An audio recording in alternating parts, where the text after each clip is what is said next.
Hello! Welcome to the first video I've ever done in my life that wasn't mandated by some sort of academic necessity. You've seen the title, and if I can learn how to edit things properly, there might be something similar in the thumbnail. It is as it says. I love playing Legends of Runeterra, but I'm not fond of how it is being monetized. Now, if you know anything about the game, this might sound weird.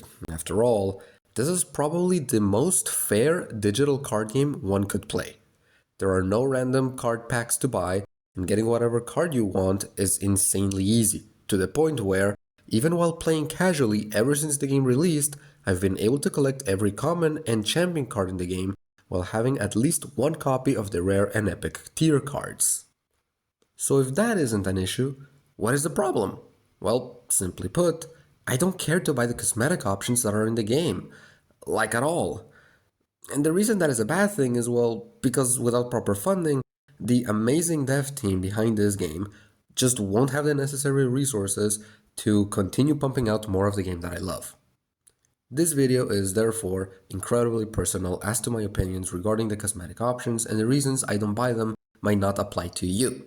It is, however, something that has been in the back of my mind for a few months now, and maybe, just maybe, someone else might think similarly to me, and thus it could provide feedback to the LoR team. So to start, let's begin with the heavy hitters, and probably the thing that everyone will disagree with me. Skins. Now, if one looks at the skins in a vacuum, they aren't so bad. The art quality is amazing. If they have special animations, they are also extremely well realized, and the devs have added effects to many of them to make them better across the board. But compared to what you can get in other Riot games, they are kind of a bad deal. In LoR, the most common type of skin is, well, the common tier. This costs 700 coins and provides you with 2 art pieces. In Mexico, which is where I live and play, this is 200 pesos. If you want something with more oomph, you'll want the epic tier skins for 1290 coins. They provide 2 art pieces, a one-time program animation, a visual change to the champion ability, and in some cases added art with token generation. This is 300 pesos. The problem comes when I compare what I get for a similar price in other Riot games. In League of Legends, Riot's flagship title, for 250 pesos I get an epic skin which gives me a new piece of art, a completely different model, in some cases can increase with pets and token generation, constant particle and sound effect changes, a new repeatable animations, and sometimes even a new voice filter. So as one can see, the perceived value of what I get for a similar price is lower on LoR compared to LoL. But the real issue lies with the fact that if you manage to get into a league game with your equipped skin, you get to enjoy that purchase for the entire duration of the game. That is not the case in LoR. There have been countless games I've played where I've never drawn my champion. Whether I win or lose doesn't matter. I didn't get to see one of the most important cards in my deck for the entire game. Imagining myself making a 300 peso purchase that I can enjoy only if I'm lucky enough with my draws is not a pleasant thought. Of course, for many out there, me saying 300 pesos doesn't mean much. But simply put, in my area, that is the equivalent of about 2 weeks worth of vegetables for myself. It may not be the most expensive thing in the world, but it isn't a small amount of change either. And if I make a purchase to enjoy the aesthetic of something, I want to see the damn thing, which is not a guarantee in a game like LoR. Now, to this, there are 2 points.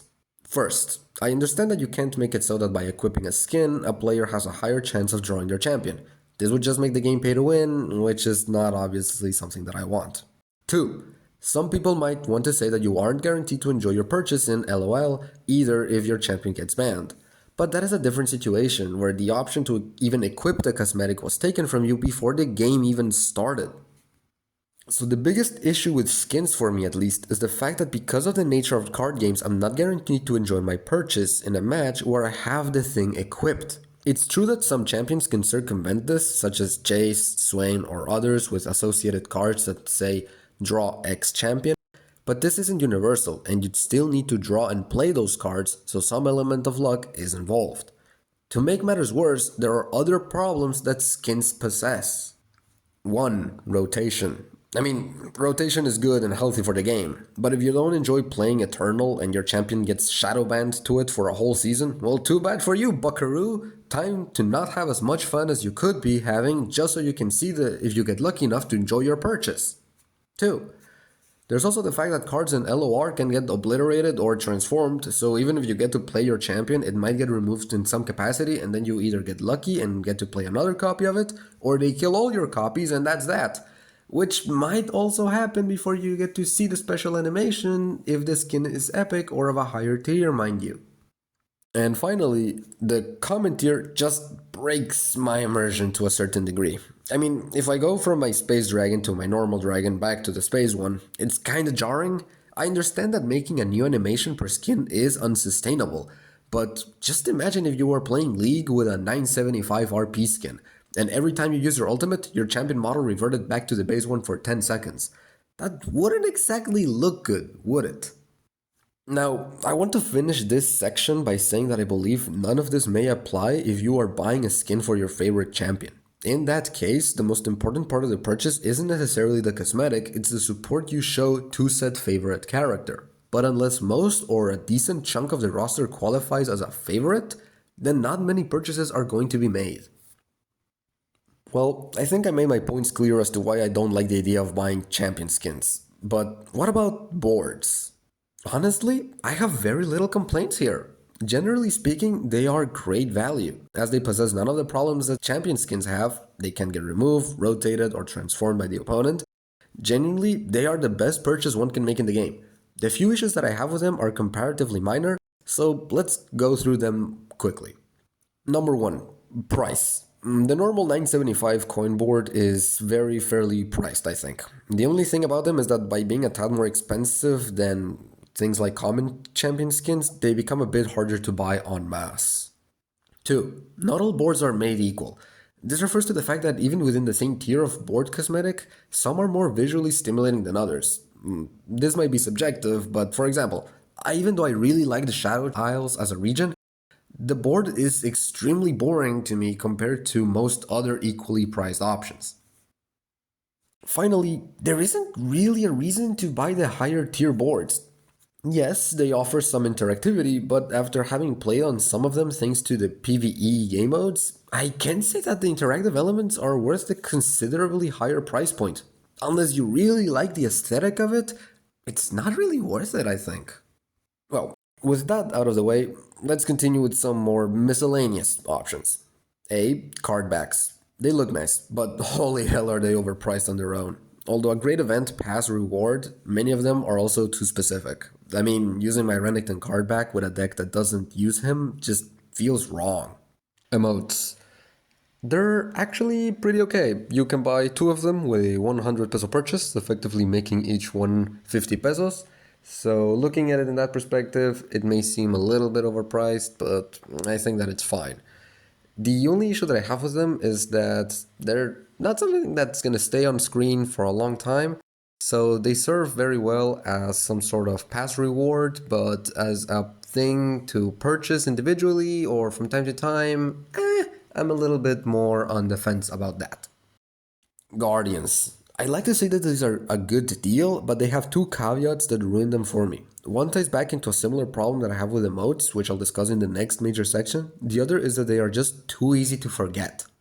After a few games, they just sort of become background noise and I don't even bother to activate the few interactive elements that they have. Prismatics. This is a small thing, but mostly because you get enough prismatic essence for free just by playing the game. But the biggest reason I've never thought of purchasing any is because the prismatic effect can vary too much between cards. Some look absolutely amazing, while in others you can barely tell the difference with or without the foil. This variance makes them somewhat lackluster in general and doesn't incentivize me to complete a set. Now I'm gonna talk about a rather big problem, which is putting money into the game. It's important, really important, and this one ties into making smaller purchases in the game, whether that is emotes, guardians, or even common skins. It's the fact that the way you put money into the game is just extremely aggravating. Buying coins either leaves you with an amount that is never enough to buy something of significance or too much for what you actually want. Let's say you want to buy a common skin for a champion. So as mentioned before, this is 700 coins. Well, if you want that amount, you need to put at least 200 pesos. But this gives you 1150 coins. So with some quick math, one can see that you are left over with 450 coins. With that, you can buy one emote and nothing else. In other words, unless you buy that emote, you're not really getting the full value of the 200 pesos that you put into the game. But you can't make a smaller purchase because the only smaller option is 100 pesos, which gives you 500 coins. Not enough for that skin that you initially wanted. So you're forced to overspend and then have that extra amount essentially sitting there unless you either buy an emote or, and this is the kicker, put more money into the game to buy another cosmetic of higher significance. So if you don't want to waste money by letting it sit there uselessly, better buy more. This is very anti-consumer and a huge reason I've never bothered to make smaller purchases. Because simply speaking, I know that I'll need to put more money at a later date to make it worthwhile. And although that can happen, I'd still have to wait for Riot to release something that might interest me if there is nothing that particularly speaks to me in the moment. The thing is, I know this isn't exclusive to this game. It's the classic mobile game monetization scheme, but it isn't good in any of those titles, and it isn't good in this one. And before anyone says anything about League skins also making use of real money to in-game currency conversion, the most common type of skin there is the epic tier, which is 1350 RP. And guess what? I can buy basically that amount with one purchase. Sure, a little is left over, but nowhere near as much as LoR, so that it becomes a significant sum. Okay, so the last section was a bit more heated than I would have liked, and I think it's time I talked about one of the more prominent purchasable options in the game, the event passes. Truth be told, I'm rather mixed with them. I'll cover the singular positive quickly. They are a good deal, if you manage to complete them. If one assumes that you're able to complete all the missions and get every single reward, then as long as the general aesthetic of the event is of your liking, then you get the highest bang for your buck that the game can offer. In the first 2 years of the game's history, you'd get card backs, icons, plenty of chests, emotes, prismatics, and guardians. The last year, however, added Path of Champions rewards and effectively swapped guardians for skins. I'm sure most people prefer the skins as rewards compared to the guardians, but they come with an unfortunate caveat. That is to say, if the champions receiving skins are those that you rarely play or outright don't like to use, then the pass loses a high incentive to be bought in the first place. That is something that I can specifically point towards the Dragonmancer and the current, as of the time of writing this video, Coven passes. Where in the former, I didn't care about Karma, and the latter, I don't care about any of the champions receiving a cosmetic in the pass. Ergo, I don't find it to be as good as a deal as it could be. That is a more subjective problem and one that can absolutely not apply to many people, but the next issue that I have with event passes is a tad more frustrating. They aren't fun to complete. The way missions are designed have always made these events feel more like a chores than an opportunity to experiment with the new additions to the game. The sheer number of times you have to do the exact same repeated action over and over has always bored me to death whenever I've tried to complete one of these things. This leads me to the next big issue that I have with passes. I can't complete the damn things most of the time. In fact, I've only ever been able to finish one. This is because of, again, the way missions are designed. Like I said it before, they are generally grindy and boring, but many of them also essentially punish you for not playing with a specific champion in order to complete the mission. Case in point right now, I'm trying to complete a Sejuani mission, Coven Pass.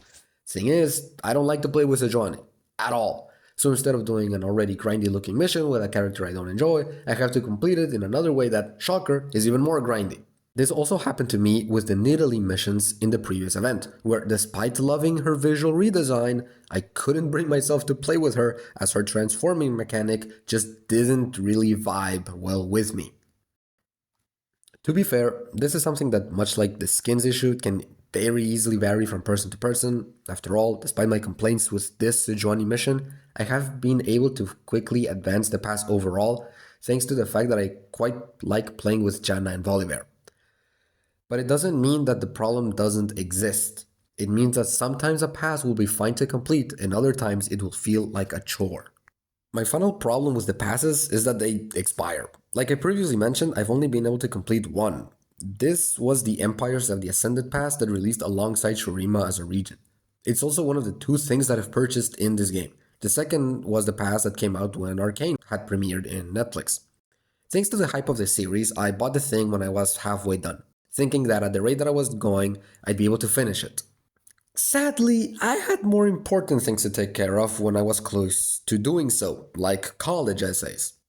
A lot of college essays. I was so occupied that I was left just one reward away from finishing the whole thing, and much to my annoyance, the thing that I missed was the cosmetic I wanted the most. Missing out on it when I was so close because I had run out of time felt terrible, and I promised myself to never buy another pass unless I had finished it first. But life has continuously gotten in the way, and I've just never been able to finish another.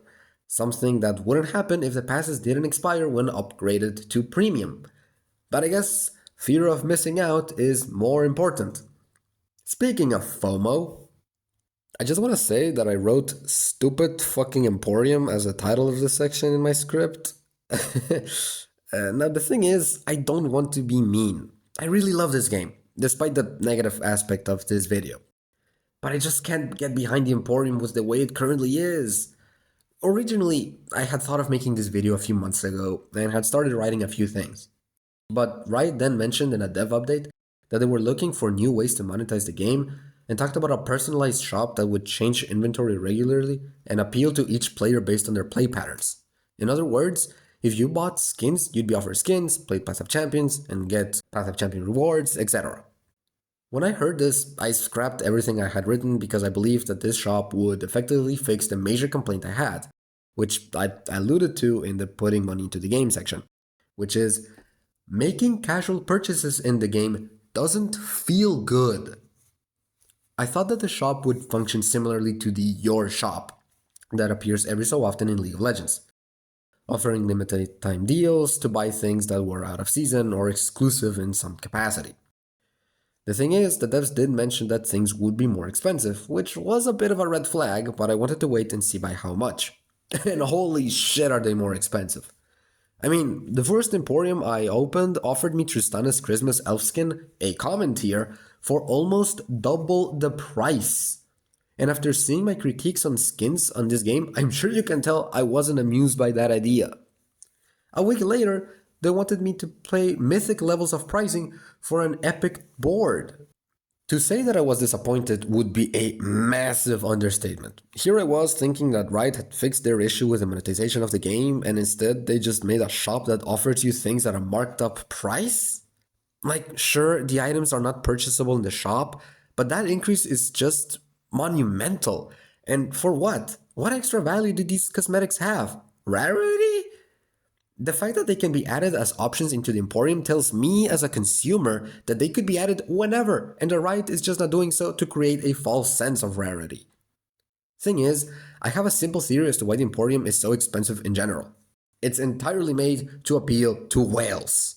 Hell, maybe they did mention this, and my so-called theory is just something they mentioned somewhere, but god damn did it feel like a slap in the face as a casual player. The game already makes the shopping experience miserable thanks to the point I mentioned previously, and now this? I mean, if it works out, it's good for the game overall, and in that sense I feel like I shouldn't complain, but this is a video where I get my feelings out there, and this is how I feel. Frustrated and annoyed that despite continuously enjoying a game for over 3 years, I can't support it without feeling somewhat ripped off. And it doesn't help that I know that the game isn't doing well financially. But if I don't feel like I get my money's worth on smaller purchases and I don't have the money to make bigger ones, what am I supposed to do? To be fair, a huge part of the complaints are mostly towards the purchasing of common tier skins. Clearly, Riot is pushing for these to be the most profitable option, and I'm pretty sure that they are. Most people seem to like them and are willing to spend for them, not caring about the leftovers. But in my case, I just wish I could make a coin purchase that is just enough to buy those skins and not have the frustration of having extra coins I'm not planning on spending for who knows how long. Something like 150 pesos or the like would do the trick. That way I don't overcommit and it's still a decent price. I just want to finish this video by repeating myself one more time. This is a game that I love and I don't want it to be downscaled by Riot. But if the shopping experience frustrates me, then I won't participate with it. Thank you for watching.